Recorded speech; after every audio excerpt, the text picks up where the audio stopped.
Nem todo o que me diz, Senhor, Senhor, entrará no reino dos céus, mas aquele que faz a vontade de meu Pai, que está nos céus. Muitos me dirão naquele dia, Senhor, Senhor, não profetizamos nós em Teu nome, e em Teu nome não expulsamos demônios, e em Teu nome não fizemos muitas maravilhas.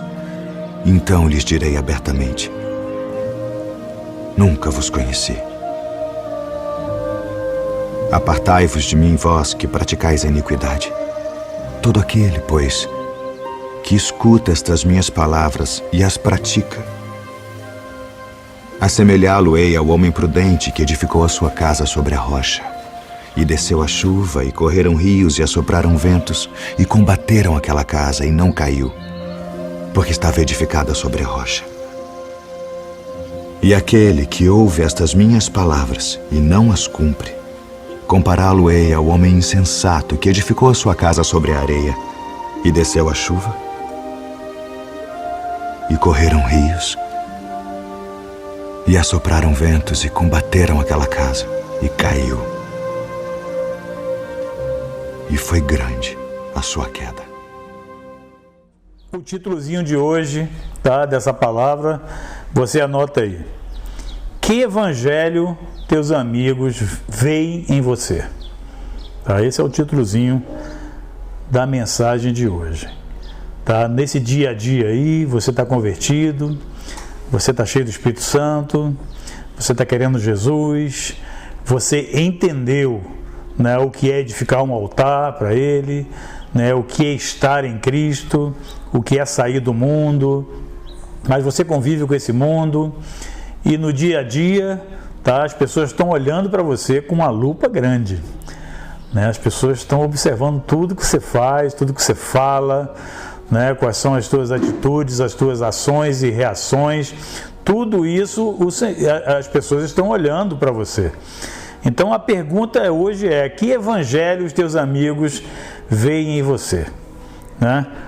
Como você reage, tá, a, em primeiro lugar, grana, né? Dinheiro, né? Como você reage quando você está com, né, grana? Né? 1 Timóteo 6, versículo 8 a 10 fala: portanto, se temos comida e roupas, fiquemos contentes com isso. Porém, os que querem ficar ricos caem em pecado ao serem tentados e ficam presos na armadilha de muitos desejos tolos, que fazem mal e levam as pessoas a se afundarem na desgraça e na destruição. Pois o amor ao dinheiro é uma fonte de todos os tipos de males.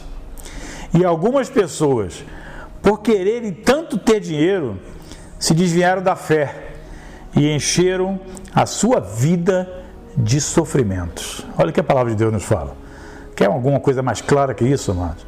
Como é que você reage, né, com essa questão do querer, né, dinheiro na conta, na poupança, de querer, né, bens materiais?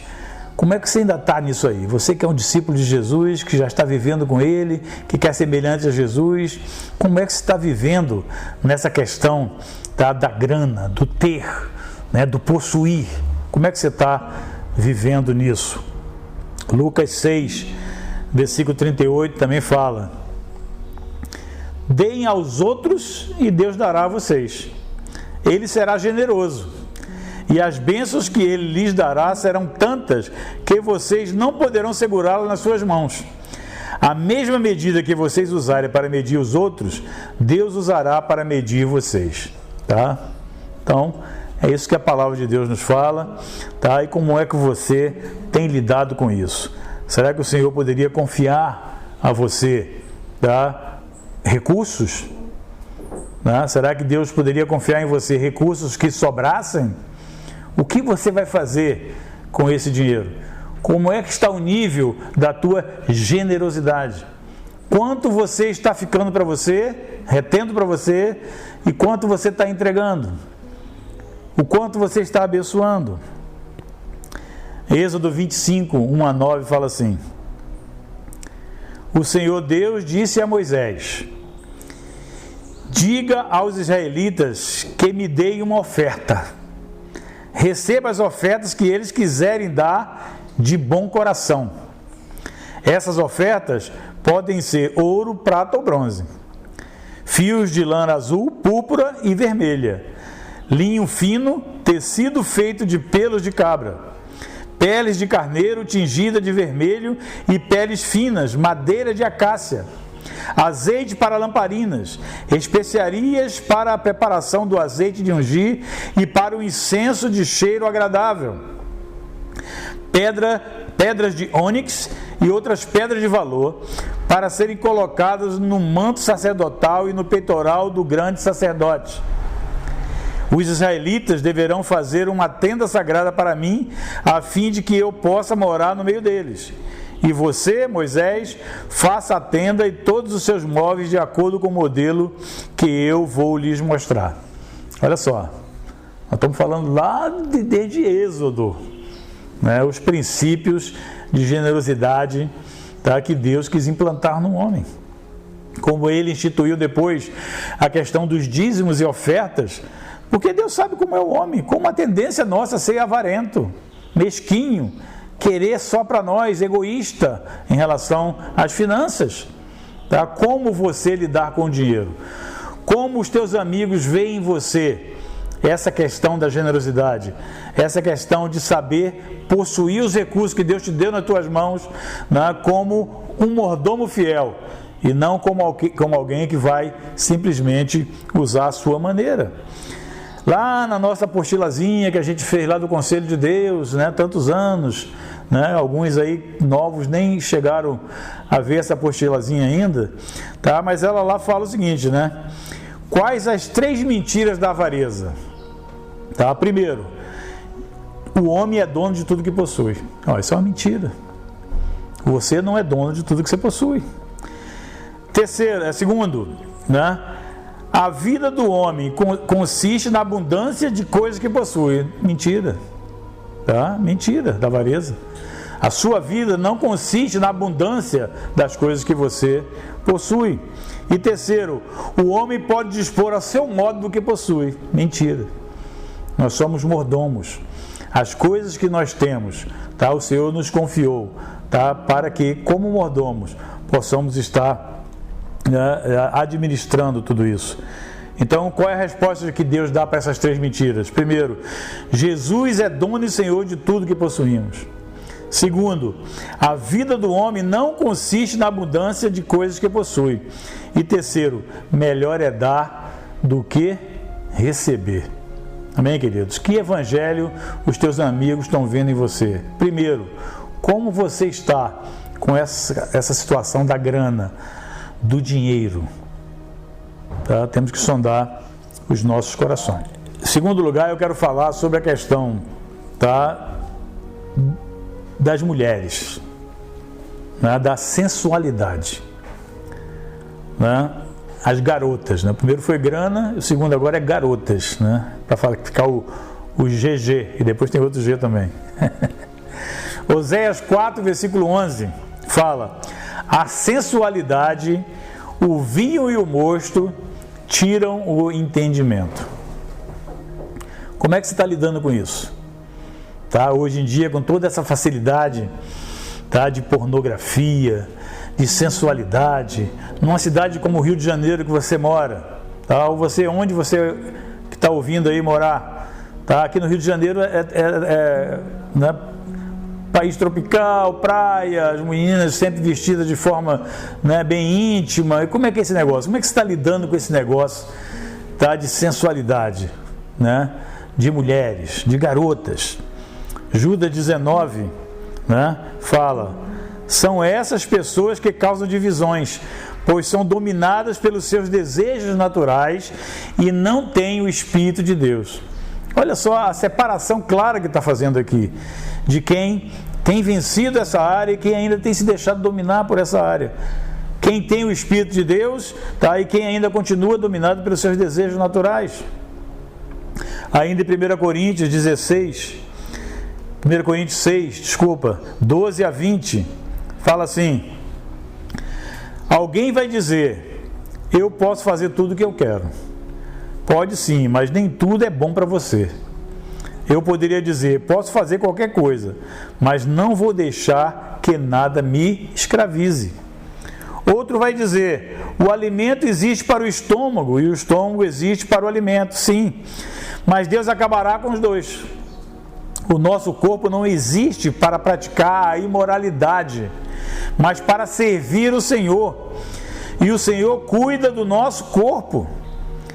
Pelo seu poder, Deus ressuscitou o Senhor e também nos ressuscitará a nós. Será que vocês não sabem que o corpo de vocês faz parte do corpo de Cristo?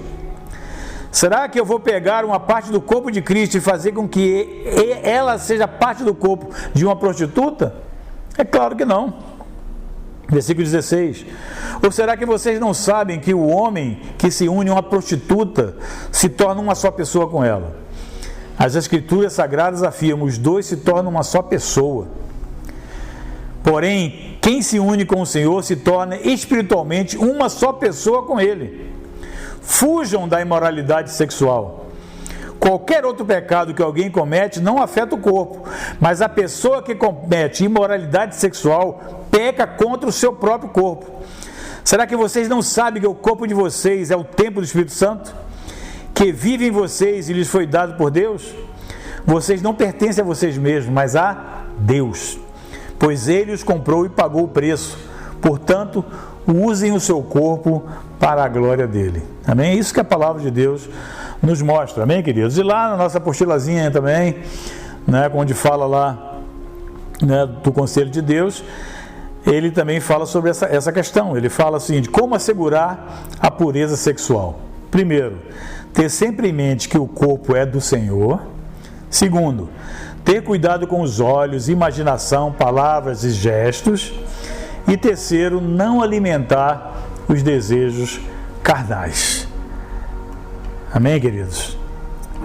Em terceiro lugar, então, né, tem a questão do poder, né? A questão da fama, né? Como é que você lidar com esse negócio? Os elogios, como é que você está lidando com esse negócio? João 12:43 fala, eles gostavam mais de ser elogiados pelas pessoas do que de ser elogiados por Deus. Olha só, como é que está o teu coraçãozinho aí? Você é movido a elogio? Né? O orgulhozinho entra, né? Está tomando conta? As pessoas estão olhando. Que evangelho os teus amigos veem em você?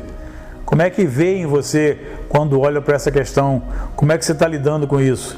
Colossenses 3, 22 a 25 fala assim, escravos, em tudo obedeçam àqueles que são seus donos aqui na terra.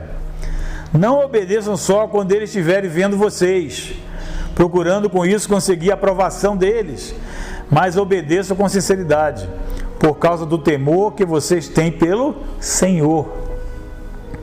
O que vocês fizerem, façam de todo o coração, como se estivesse servindo o Senhor e não as pessoas. Lembre-se que o Senhor lhes dará como recompensa aquilo que Ele tem guardado para o seu povo, pois o verdadeiro Senhor que vocês servem é Cristo.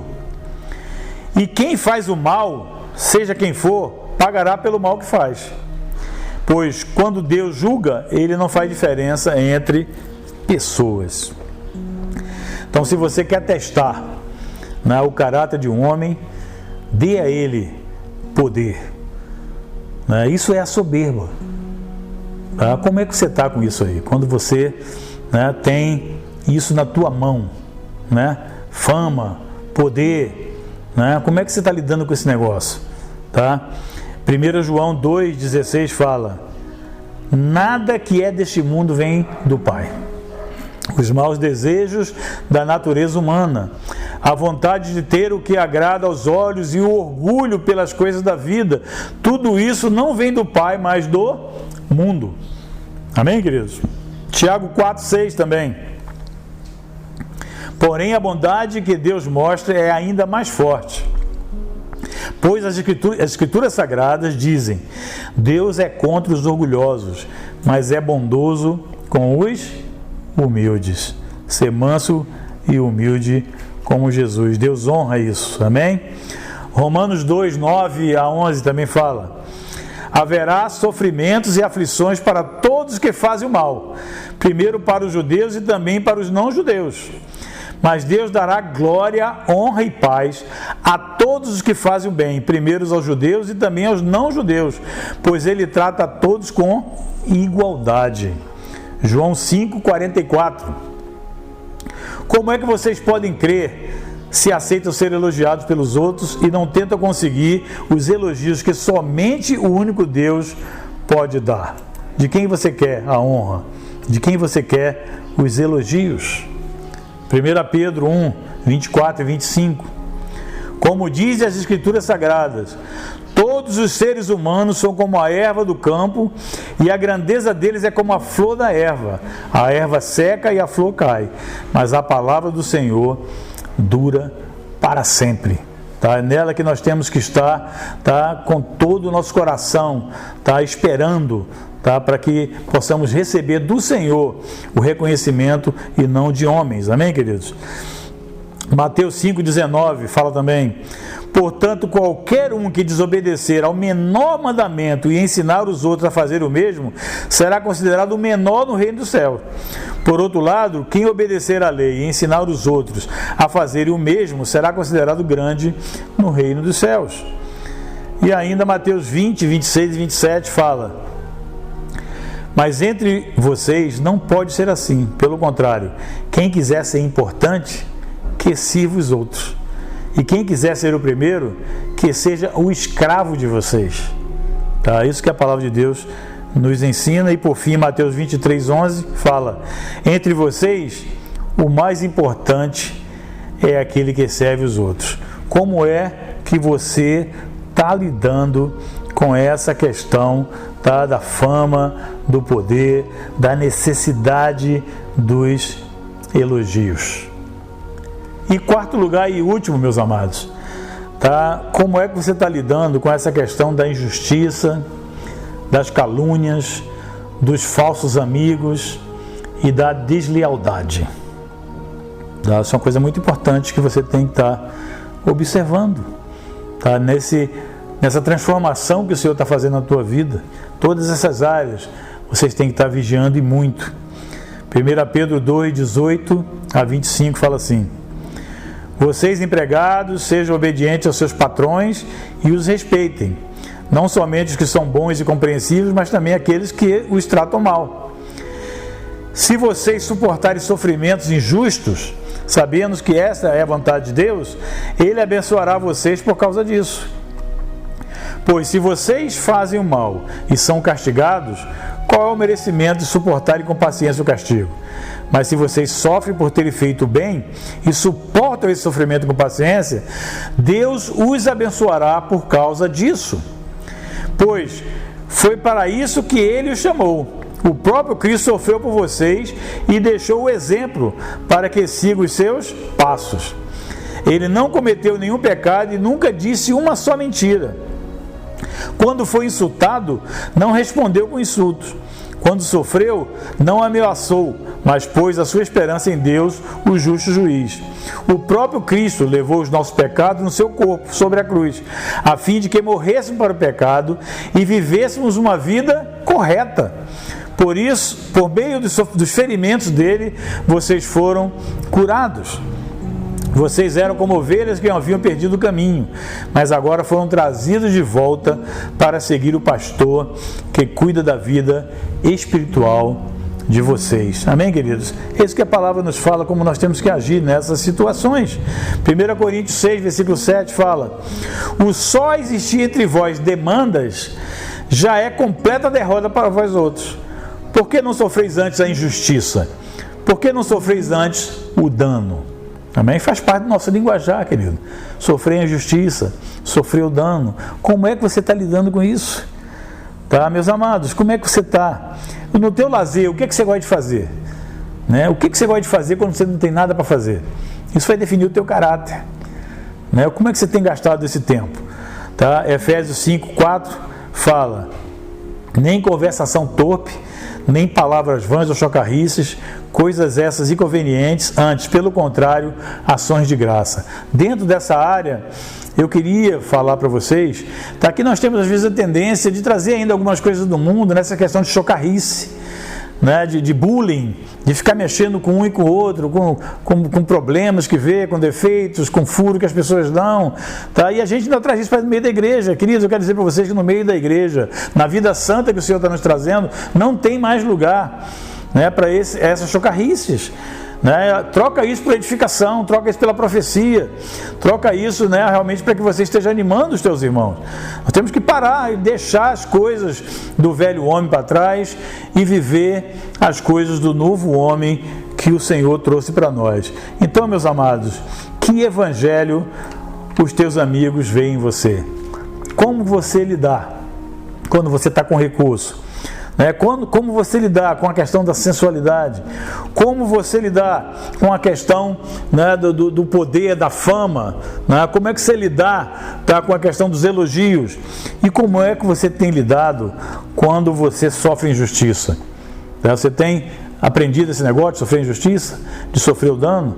Como é que você lidar com a questão das calúnias, né, os falsos amigos, a deslealdade? A Bíblia mostra pra gente lá, né, que a ferida que nossos irmãos nos fizeram, dentro da igreja às vezes, feridas, o Senhor quer restaurar, amados, o relacionamento, principalmente dentro da igreja, mas também lá fora. Você tem que saber relacionar uns com os outros, você tem que saber o que é o perdão, você tem que saber o que é andar a segunda milha, tá? Você tem que saber, tá, como, né, lidar com problemas de bullying, né, com problemas, tá, de calúnias. Tá? Você tem que saber lidar com essas coisas todas, amados. O Senhor tem nos dado o Espírito Santo em nós para nos capacitar a relacionar com os irmãos de uma forma sadia, sem mágoa, sem rancor, sem milindre, sem traumas, sem tabus. Tá? Nós temos que saber esperar do irmão. A gente às vezes espera do irmão tanta coisa, a gente se frustra. Tá? Então nós temos que fazer o que, amados? Tá? Nós temos que aceitar o irmão mais do que esperamos dele. E o Senhor quer nos ensinar, tá, essa questão do relacionamento entre irmãos, do estar juntos, tá? E como é que nós vamos mostrar isso ao mundo? Esse amor, esse serviço, tudo isso que o Senhor tem nos ensinado. Então fica essa a mensagem para nós hoje. O mundo está nos olhando com uma lupa, no microscópio, tentando achar qualquer defeito, mas Jesus em você te capacita a vencer todas essas áreas, 4 áreas que falamos hoje aqui e muitas outras mais, para cada dia mais você ser semelhante a Jesus em tudo, tá? E mostrar ao mundo e exalar o perfume de Cristo e mostrar ao mundo que Jesus vive em você e te capacita a ser como Ele é.